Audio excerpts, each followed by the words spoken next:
Let me ask you something. When you're learning a tune or playing a gig, are you really hearing where the chords are going? Or are you just hoping that your fingers sort of land in place? Well, here's the truth.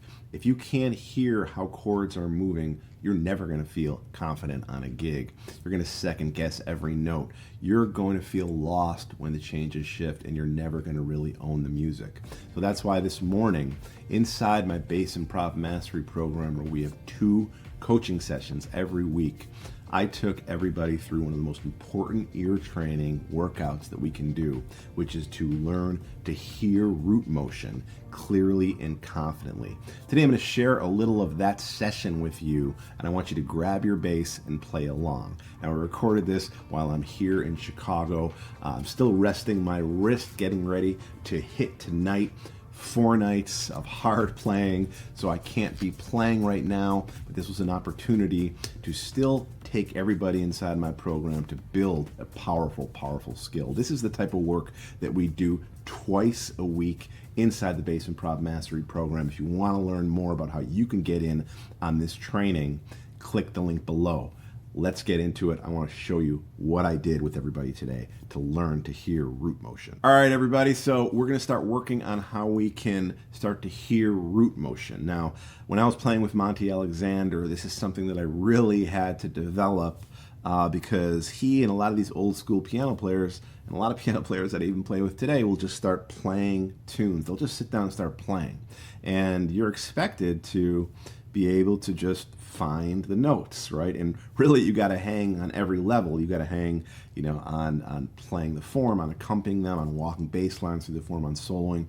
But the first thing is just being able to find the roots. That's your first, way of surviving on any gig.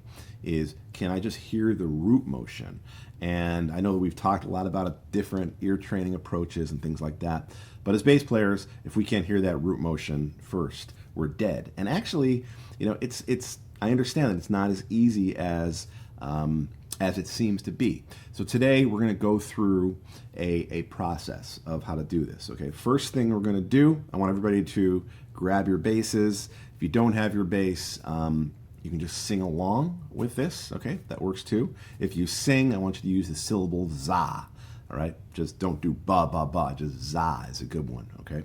But first thing, we're just gonna match single notes, all right? So I'm gonna just play a note on the piano, and I want you to just find it on the bass, and we'll walk through that. Then we are going to find the roots with me playing triads, all right? So one of the really hard things that I've found is hearing the root when we start to have chords. Okay, it's easier when we have single notes, but if you've never done this sort of thing before, if you're struggling to hear root motion, usually what happens is we are struggling to find the root within those other notes of the chord, whether it's a triad, which we're going to do first, after we do just single notes, triads, and then 7th chords, okay, and then we're going to talk about how to practice them. But everybody just go ahead and grab your bass. Good. All right, bass is in hand. Good, we got a nice range of upright players and electric players. Yes, yeah, I'm in Chicago right now. That's thank you. Wrist is getting better. I would say I'm feeling good about hitting these next 4 nights at the showcase, but I got to conserve all my energy for those gigs. But definitely on the mend. Thank you for asking. But that's why today I really just have to stay off the bass. But this is cool. I can do what we need to do from the keyboard. And actually, this is a great way to do this if you can have somebody leading you through this on the keyboard. Any other questions before we get going here? Okay, good. We got... Yes. All right, let's get into it. Okay, so like I said, first thing we're going to do, single notes. Okay, I'm going to play a note, and I just want you to match it.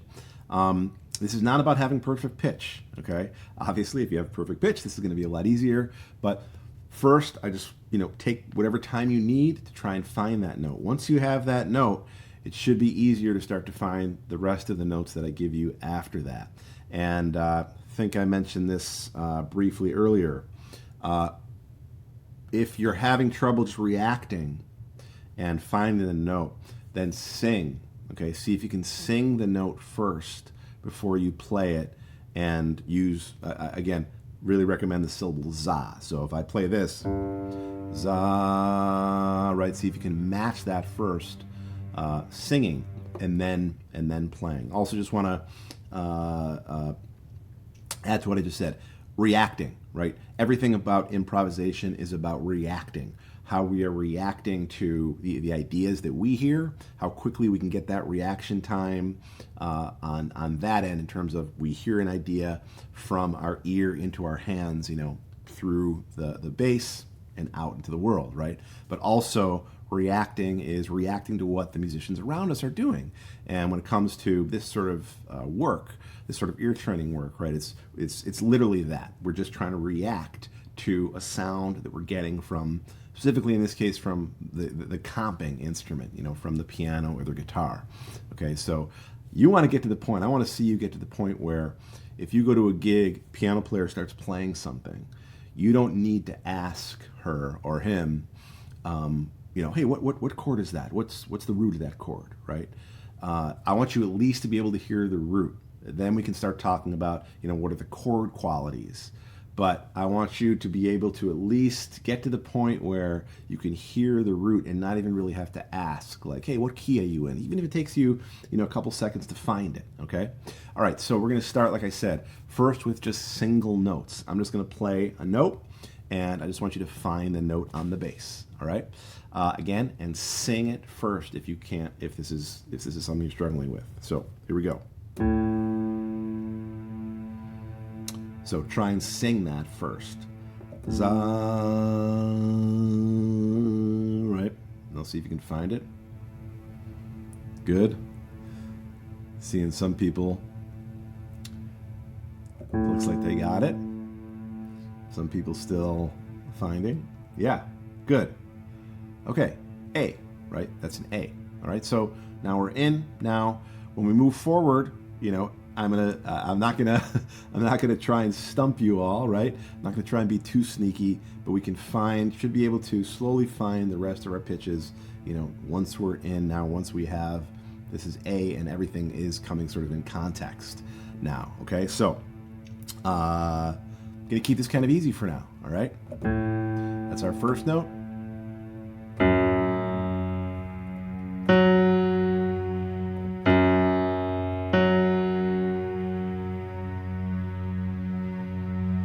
Good.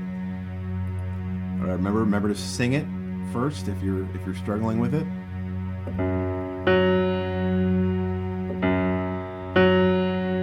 Good.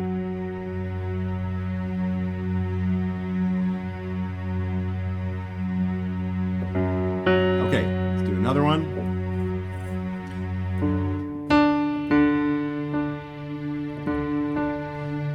So sometimes just switching octaves can throw us around, right? Switching the range of where we're playing this can mess with us a little bit.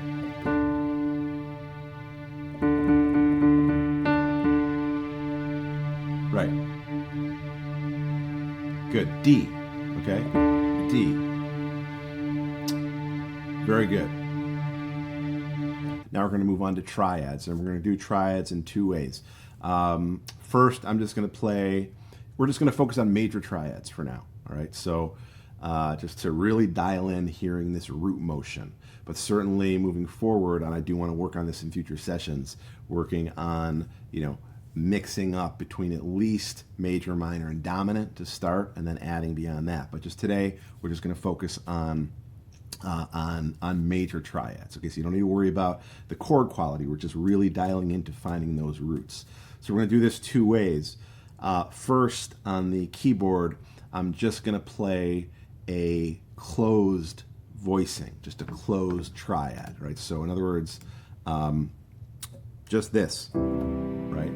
C, E, G, just a simple triad, right? The idea now is just finding that root within the context of those three pitches, okay? And then we will do some spread triads, more of what, you would realistically hear a piano player play.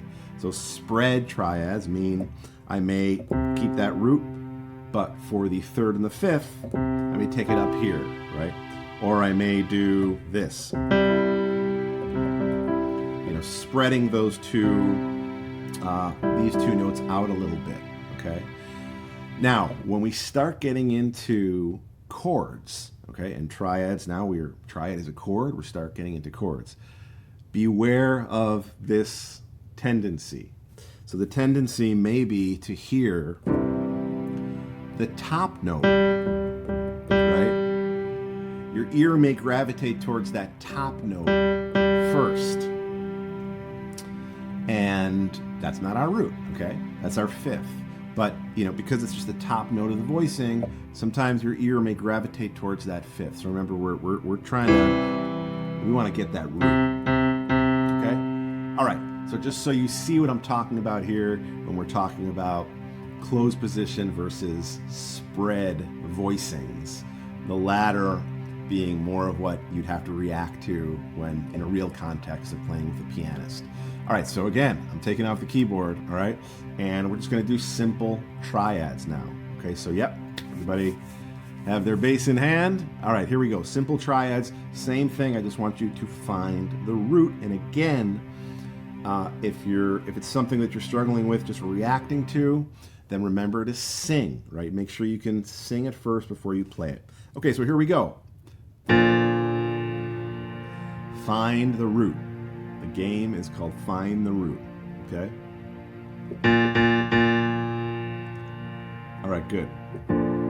Also, I'm on my travel keyboard right now, which is not the most even keyboard, and my left hand is kind of shaky, so not everything is totally even the way I'm playing it. So you're doing a great job. Okay, good.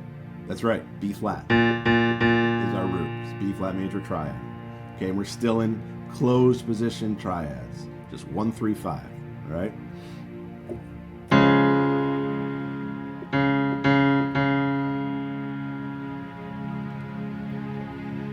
Yeah, that's right. Somebody just put minor third in the chat. Exactly. I just went up a minor third. We went from B flat to D flat. Okay, still in closed position triads here. Okay? All right. Now, do something a little different. We are still in closed position triads, okay? But I'm going to make the sound, the voicing, just a little more robust, a little more dense, okay? Which actually may make it easier. And again, sing if you can't find it immediately. Za.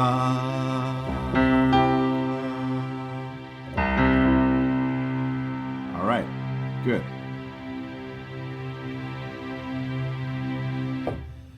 Okay, now that we did closed position triads, now we're going to move on to more open voicings. And, again, I'm not a professional pianist, but this is the sort of thing that you're going to hear pianists do more, where the notes are spread out a little more. So this may be a little tricky for you. Again, remember that your ear may go to that top note of the voicing, which I'm just telling you right now is not the root, okay?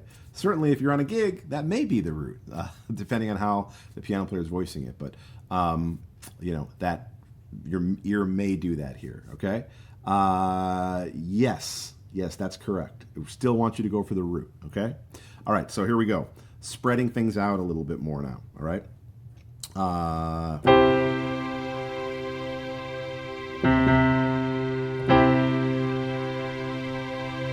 Okay. Yep. Good. C, right?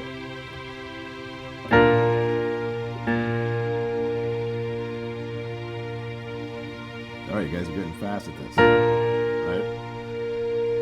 Good.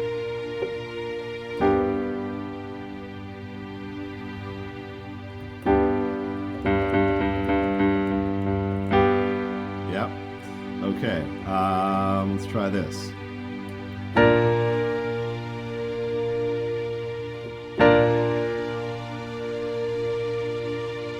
Okay.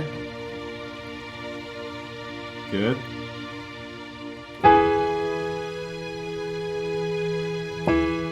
Right. Don't get confused by that top note. That's right. So this is an E triad. I have G sharp as the top note. Make sure you're hearing that root. Okay, and you can sing za, za. All right, now, seventh chord, same thing. We are first just going to do closed position, super basic voicings, right? So, for C major 7, I'm literally doing that.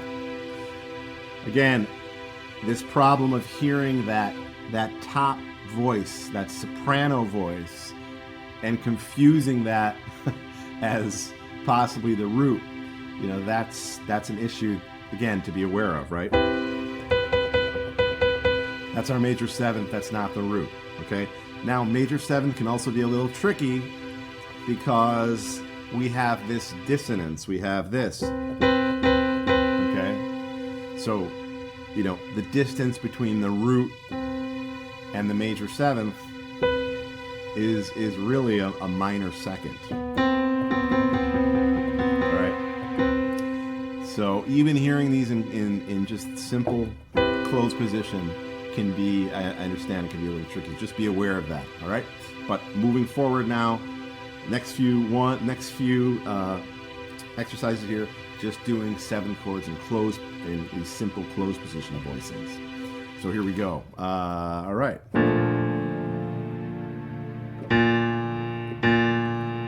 Yeah, sing it if you can't. Sing it if you need it. Za, za. Za is just much better.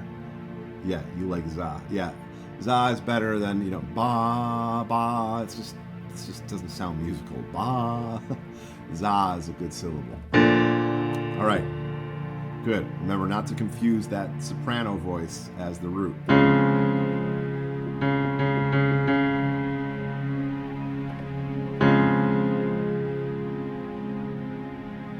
right. Yeah, great job. Yeah, Robert, beautiful. Beautiful, man. It's great. And Mark, awesome. Awesome job there.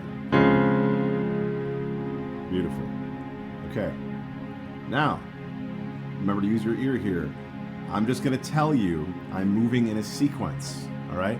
So, see if you can just nail the sequence. Yeah. That's right. You got it. I'm not going to say it out loud until everybody else gets it first. All right? So we started here. Went here. And then here, just in minor thirds. B flat major 7, D flat major 7, E major 7. Good.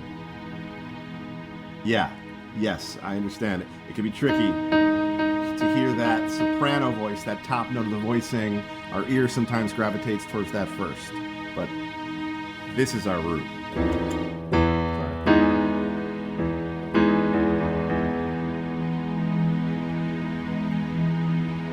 Good. And then now the next thing with 7th chords is I'm going to spread out the notes a little bit, okay? And I'll show you how I'm going to voice these, just so you can have a sense of what I'm doing here. So all I'm going to be doing is in my left hand, I'm going to be playing the root, okay? And in my right hand, I'm going to be playing the thirds and the 7ths. Okay, so either if for C major, I may play D, E. Okay, this is all we need, really, to play a 7th chord, in a super simple, what we call a shell voicing on the piano. C, B, and E. These two notes are our guide tones, right? The 7th and the 3rd. And I could also mix it up 3rd and 7th. Right? So that's what you're going to be hearing now in this next little round here. Spreading these voicings out. Again, just want you to nail down on that root, okay? If I play something like this, don't get deceived by hearing that as the root. That's our major 7th. Okay? Okay? Okay, so here we go.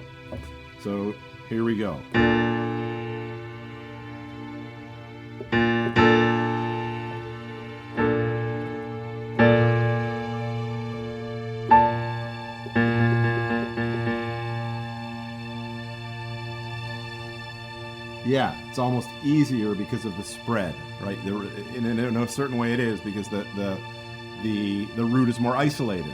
Okay. I'm gonna go a little faster here because I actually think this may be easier for some of you because of spreading it out.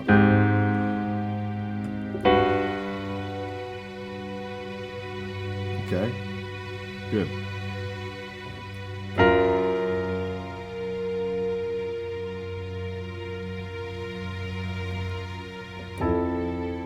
Nice. Yes. That's right. F. F is in the bass. Good, good, good, good, good, good. Okay, so a great way to practice this. All right, so great job. And a great way to practice. All right, guys, great job with that. So again, single notes, then triads, right? Triads in closed position, then triads in sort of spread voicings. Don't confuse that top note. Seventh chords, matching the roots on seventh chords. Same thing, just closed position, and then these simple spread voicings or shell voicings really is what I was doing. Okay, so how to practice this? Well, this is one of the more really fun things to practice. If you don't have somebody, obviously it's great if you can have somebody who can kind of lead you through this the way I'm doing it, but also just put on any music, all right? Anytime you hear any music, see if you can, if you have your bass, if you can just react and grab the root motion. It can be like a TV commercial, anything, just to start training your ear, when you're driving.